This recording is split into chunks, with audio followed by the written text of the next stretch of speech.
నాకు వరం ఇచ్చావు తల్లి, గుర్తున్నదా? నువ్వు నాకు వరం ఇచ్చావు.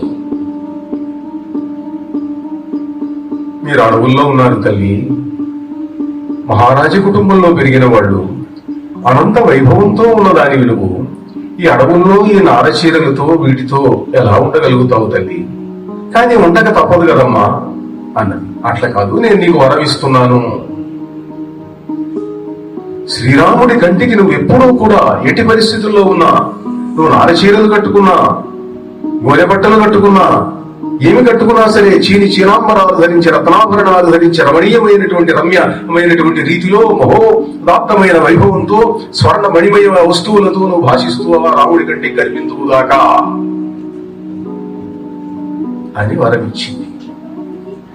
ఆ వరమే నాకు ఇబ్బంది కలిగించింది తల్లి. అడవిలో ఆ అశోకవనంలో ఏకభుక్తయి కృషించిపోయి బాధపడుతూ ఉన్నటువంటి ఆ మలినాంగి అయినటువంటి సీతాదేవి ఆమెన వస్తే అందరికీ ఆమె అట్లా కనిపిస్తున్నది, కృషాంగిగా కనిపిస్తున్నది, బాధిత, తాడిత, పీడిత. కానీ రాముడి కంటికి ఒక మహారాణిలాగా కనిపిస్తున్నది, మడికి కిరీటం పెట్టుకున్నది, స్వర్ణాభరణాలు పెట్టుకున్నది. అంటే ఈ లంకలో ఉన్నప్పుడు ఇట్లా ఉన్నదన్నమాట ఆవిడ. రాముడికి అరుంధతి ఇచ్చిన వరం తెలియదు. అంటే నేనేదో సీతాదేవి కష్టాల్లో ఉందని అనుకున్నా. తీరా ఏమున్నది? అనంత వైభవంతో ఉన్నది సీతాదేవి. కనుక ఏదో ఇక్కడ సుఖంగానే ఉన్నది. తప్పో ఒప్పో ఏం చేస్తున్నదో నాకు అక్కర్లేదు సీత. అమ్మా, ఇదమ్మా జరిగింది.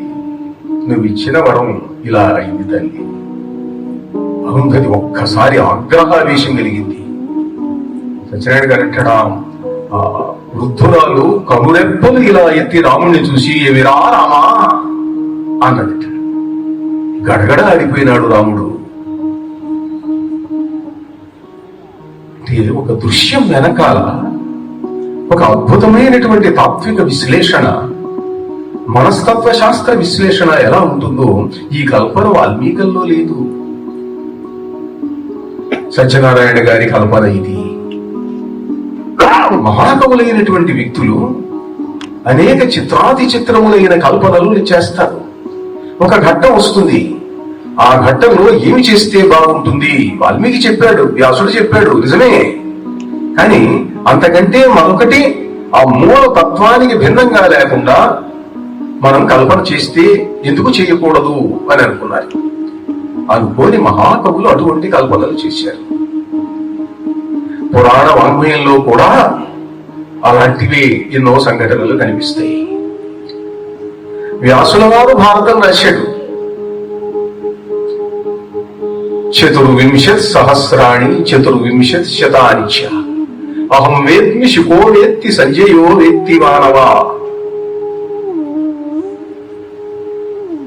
ఏదో కొంత రాశాడు, 24,000 రాశాడు. ఇంకా కొంత చిల్లర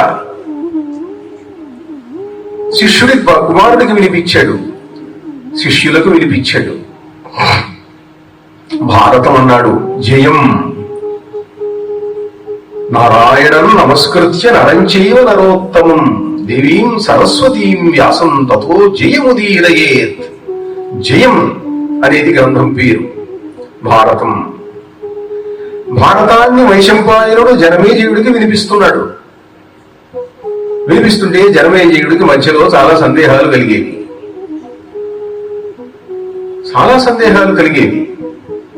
వ్యాసుల వారు ఇక్కడ ఏదో ఫలానా యజ్ఞం చేశాడు, ఫలానా మహర్షి దానివల్ల ఈ ఫలితం వచ్చింది అని చెప్పేవాడు. జనమేజయుడికి సందేహం కలిగేది. వైశంపాయన మహర్షి ఈ యజ్ఞమే ఎందుకు చేయాలి, ఇంకోటి ఎందుకు చేయకూడదు, అసలు యజ్ఞం అంటే ఏమిటి అనేవాడు. వాటిన్నింటికి ఆయన మరొక ఉపాఖ్యానం చెప్పేవాడు. అంటే ఏదో కథ, మరో మహర్షి కథ, మరొక ఆ యజ్ఞ స్వరూపాన్ని చెప్పేటువంటి కథ. ఇంతో జనమేజయుడు అడుగుతున్నాడు, మహారాసు ఆయనకు భారతం వినిపించమని గురువు గారు ఆజ్ఞ ఇచ్చాడు. మా గురువు గారు ఇంతవరకే చెప్పి నేను ఇంక పైన చెప్పను అనాలా? మా గురువు గారు ఇన్ని వేల శ్లోకంలో రాశారు, నువ్వు అడిగిన దాంట్లో అంతవరకు చెప్పారు, నువ్వు అడిగిన ప్రశ్నకు సమాధానం దాంట్లో లేదు, నేను తర్వాత ప్రొసీడ్ అవుతున్నాను అనారా? లేక ఆయన అడిగిన సందేహం తీర్చాలే? తీర్చటం న్యాయము అని అనుకున్నాడు వైశంపాయన మహర్షి. అందుకే భారతం 1,00,000కు పైగా పెరిగింది. ఇందులో వ్యాసుడు రాసింది ఎంత? 1/4. మిగిలింది వైశంపాయనుడు. జనమేజయుడు అడిగింది, వైశంపాయనుడు చెప్పింది. మహాభారతము అన్నాడు దాన్ని. భారతం, మహాభారతం 1,25,000 శ్లోకాలు. 1,25,000 శ్లోకాలలో అసలు వ్యాసుల వారు రాసింది 25 పౌలు మాత్రమే. మిగిలిందంతా మరి వైశంపాయనుడే 300 రాశాడు కదండి. ఇంకా అట్లాంటప్పుడు ఇది వైశంపాయన భారతం వ్యాసుడు అని అంటే సరిపోతుందా అంటే సరిపోదు. వ్యాసుడు రాసిందే అంతే. నువ్వు వ్యాఖ్యానం చెప్పేటప్పుడు మరి కొన్ని కలిపావు, వ్యాఖ్యానాలు కలిపావు. హరకథ చెబుతుంటాడు. హరికథ చెప్పేవాళ్ళు అసలు కథ అరగంటను, మిగతా అదంతా పెట్టకథలు చెబుతుంటారు. ఎందువల్ల? ఎందుకు పెట్టకథలు చెప్పటం ఏమిటండి? అసలు కథ దాటిపోయిందే అని అంటే, నీ అసలు కథ నీ మనస్సులో నాటుకోవాలని అంటే ఈ పెట్టకథల ఉదాహరణలు వింటే గాని నీ మనస్సులో అది నాటుకోదు. వింటే గాని నీ మనస్సులో నాటుకోదు. ఈ కథలు చెప్పడం అనేది చాలా ప్రాచీన కాలం నుంచి, యుగాల కాలం నుంచి చిత్రమైన సంప్రదాయాలలో ఉంది. పురాణంలో అయితే చాలా చమత్కారమైన కథ ఉన్నది. అంటే ప్రాచీన కాలంలో ధర్మస్వరూపం ఎట్లా ఉండేది అని చెప్పడానికి ఓ ఉదాహరణ వచ్చింది. ఇద్దరు రాజులు యుద్ధం చేస్తున్నారు. చేస్తుంటే ఒక రాజు అన్నాడు, ఒరే దుష్టుడా, రాముడిని చంపినట్లు నేను చంపేదను అన్నాడు. రాముడిని చంపేనా? ఎట్లు చంపాను? కథ చెప్పుమో అన్నాడు. ఇద్దరు ఆయుధాలు కింద పడేసి కాసేపు కథ చెప్పుకున్నారు. మళ్ళీ యుద్ధం చేయడం మొదలు పెట్టారు. అంటే ధర్మయుద్ధాల రోజులు అనుకోండి అవి. ఇంకా అసలు కథ నడుస్తూ ఉంటుంది. వైశంపాయనుడు ఎన్నో ఉపాఖ్యానాలు కల్పించాడు. జనమేజయ మహారాజును ఆయనకు మనస్సుకు ఆయన సందేహాలు తీర్చడం కోసం విశ్వనాథ వారు ఎన్నో కల్పనలు చేశారు. రామతత్వాన్ని ప్రజల హృదయాలకు దగ్గరికి తీసుకొని వెళ్ళటం కోసం ఏమి చేస్తే బాగుంటుందో, ఏమి మార్పు చేస్తే బాగుంటుందో, ఆ మహనీయుని యొక్క అనంత శక్తి సంపన్నతను, సౌశీల్యాన్ని, ఆ సీతాదేవి యొక్క మహత్వాన్ని నిరూపించటం కోసం ఎన్నో కల్పనలు చేశాడు. ఎందుకు చేశాడు? ఈయన ఇట్లా చేయటం ఈయనకు అధికారం ఏమున్నది అని ఎవరన్నా అన్నారనుకోండి, ఆయన ఆ రోజులు అడిగే ధైర్యం ఉండేది కాదు.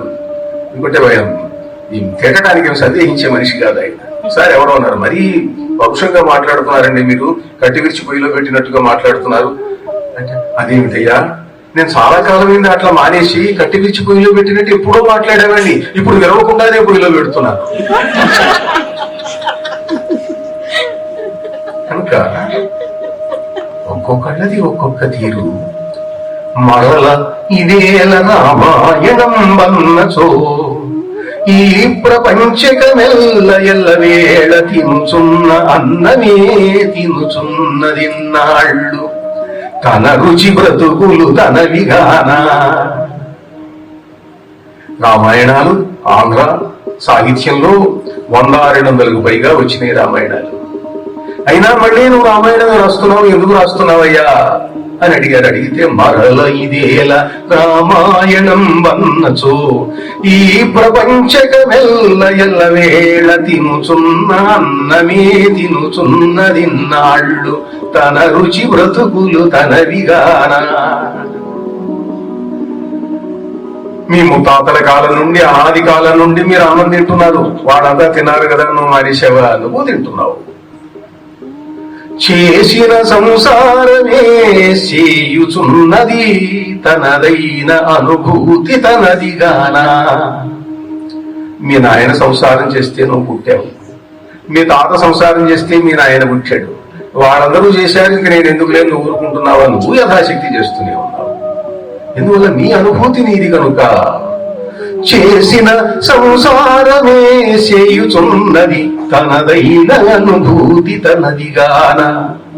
ఇక్కడ కూడా సత్యనారాయణ గారు సంసారం అన్న శబ్దాన్ని చాలా అద్భుతమైన 2-3 అర్థాలలో వాడాడు ఆయన. మామూలుగా సంసారం అంటే ఇక్కడ కుటుంబ జీవితాన్ని గడపడం అన్న అర్థం కొంతవరకు చెప్పుకోవచ్చు.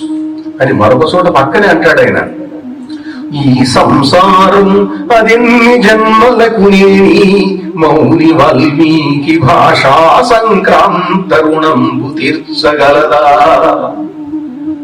ఈ సంసారం ఎప్పటికైనా మహానుభావుడు వాల్మీకి చేసినటువంటి రామాయణ సృష్టి వల్ల పొందినటువంటి ఆ దివ్యమైనటువంటి అనుభూతిని, అంత మహత్తరమైనటువంటి సాహిత్య శక్తిని ఆ రుణం ఎట్లా తీర్చుకుంటామయ్యా అన్నాడు. ఇక్కడ సంసారం అంటే ఏమిటి?